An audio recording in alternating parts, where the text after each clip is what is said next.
Imaginen esto. Una persona toca la puerta de una mujer anciana. Sonríe. Habla con calma. Dice trabajar para programas de ayuda social. Tal vez trae una libreta. Tal vez un estetoscopio.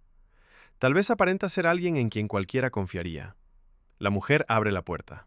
Minutos después, está muerta. Y ahora imaginen algo todavía más perturbador. Durante meses, y luego años, la policía buscó a un hombre, pero estaban buscando a la persona equivocada. Porque quien estaba detrás de una serie de asesinatos que sembró terror en Ciudad de México no era el monstruo que todos imaginaban. Era una mujer que caminaba entre la gente sin levantar sospechas. Una ex luchadora, una madre, una persona con un pasado lleno de violencia, y una asesina serial conocida por un nombre que todavía provoca escalofríos: la Mataviejitas. ¿Cómo alguien llega a convertir a personas mayores en objetivos? ¿Cómo una ciudad entera buscó durante tanto tiempo a alguien que estaba frente a ellos? ¿Y qué ocurre cuando los prejuicios ciegan una investigación? Esta es la historia de uno de los casos criminales más inquietantes de México. Para entender esta historia, hay que regresar varios años atrás. La vida de Juana Barraza estuvo marcada por una infancia extremadamente difícil. Diversos relatos señalan un entorno de pobreza, violencia y abandono emocional. Además, ella afirmó haber sufrido abusos severos desde pequeña y describió una relación traumática con su madre. Pero aquí hay algo importante. Un pasado doloroso jamás explica ni justifica un crimen. Miles de personas sobreviven experiencias terribles sin lastimar a nadie. Sin embargo, la violencia temprana puede dejar cicatrices profundas. Con el paso de los años, Juana trabajó en distintos oficios. Uno de ellos fue la lucha libre profesional, donde era conocida como la Dama del Silencio. Poseía una característica importante: fuerza física considerable. Mientras tanto, Ciudad de México seguía su ritmo habitual. Millones de personas moviéndose cada día. Millones de puertas abriéndose y cerrándose. Millones de rostros anónimos. Y en medio de esa enorme ciudad, algo extraño comenzaba a suceder. Mujeres de edad avanzada aparecían asesinadas dentro de sus hogares. Al principio parecía algo aislado. Después fueron dos, luego tres, luego más. Y entonces apareció una pregunta aterradora. ¿Había un asesino serial caminando por las calles? Las víctimas compartían características similares. Eran mujeres mayores. Muchas vivían solas. Y casi todas habían permitido voluntariamente la entrada de alguien a sus casas. Ese detalle era clave. No había puertas forzadas. No había escenas de irrupción violenta. La persona entraba porque las víctimas confiaban en ella. Según las investigaciones posteriores, Juana utilizaba diferentes identidades: trabajadora social, enfermera o persona relacionada con programas de apoyo. Ganaba confianza y luego atacaba.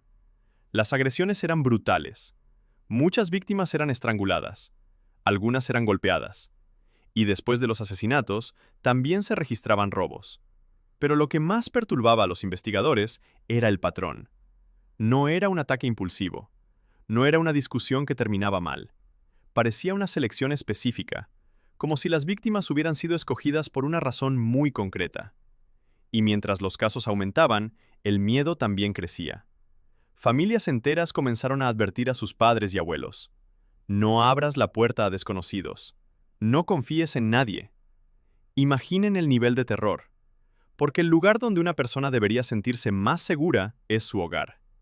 Y alguien estaba convirtiendo esos hogares en escenarios de muerte. La presión sobre las autoridades aumentó rápidamente. La prensa comenzó a hablar de un asesino serial, y ocurrió algo que terminaría complicando la investigación. Muchos perfiles iniciales apuntaban a un hombre. ¿Por qué? Porque existía una idea muy arraigada. La fuerza física utilizada y la brutalidad de los ataques parecían indicar un agresor masculino, pero la realidad estaba a punto de demostrar lo peligroso que puede ser asumir cosas. Porque cuando una investigación comienza con una idea equivocada, todo puede desviarse. Incluso hubo personas detenidas bajo sospecha, pero los asesinatos continuaron. Entonces llegó enero de 2006, y ese día cambiaría todo. Una mujer anciana había sido asesinada, pero algo salió mal para la atacante. Un testigo logró observar a una mujer saliendo apresuradamente del lugar. Una mujer, no un hombre.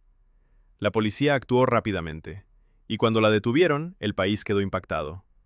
La persona detrás del terror era Juana Barraza, la supuesta figura que nadie imaginaba, la mujer que durante tanto tiempo había pasado desapercibida. La pregunta inevitable apareció de inmediato. ¿Por qué?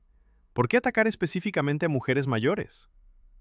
Diversos reportes indicaron que Juana asociaba a sus víctimas con la figura de su madre, hacia quien sentía profundo resentimiento. Pero aquí hay que hacer una distinción importante. En criminología, entender una motivación no significa justificarla, porque existe una enorme diferencia entre explicación y excusa. Los especialistas han estudiado durante años cómo el trauma, el abandono y la violencia pueden afectar la mente humana. Pero también existe otro elemento inquietante: la deshumanización. Cuando alguien deja de ver personas y empieza a ver símbolos, cuando una víctima deja de ser un individuo con nombre, historia y familia, y se convierte en un objeto donde descargar odio. Tal vez ese fue uno de los aspectos más oscuros del caso, porque aquellas mujeres no eran responsables de los traumas de Juana, y aún así terminaron pagando un precio imposible. Juana Barraza fue declarada culpable de múltiples asesinatos y recibió una condena de cientos de años de prisión. Fue sentenciada por 16 asesinatos comprobados, aunque durante años existieron estimaciones mucho mayores sobre el posible número real de víctimas. Pero más allá de los números, este caso dejó preguntas difíciles. ¿Cuántas veces nuestros prejuicios afectan la manera en que vemos el peligro? ¿Cuántas veces creemos que un criminal debe verse de cierta forma? Y quizá la pregunta más incómoda: ¿cuántas señales ignoramos porque simplemente no encajan con nuestras expectativas? La historia de la Mataviejitas no trata únicamente sobre una asesina serial. También habla de errores de investigación, de vulnerabilidad, de confianza rota, y de cómo el miedo puede instalarse en algo tan cotidiano como escuchar que alguien toca tu puerta. Porque a veces los monstruos no llegan haciendo ruido, a veces sonríen, a veces parecen inofensivos, y a veces entran porque alguien decidió confiar. Este contenido fue realizado con fines informativos y de análisis. Recordamos con respeto a las víctimas y a sus familias. Detrás de cada caso real existen personas, historias y vidas que merecen ser recordadas con dignidad.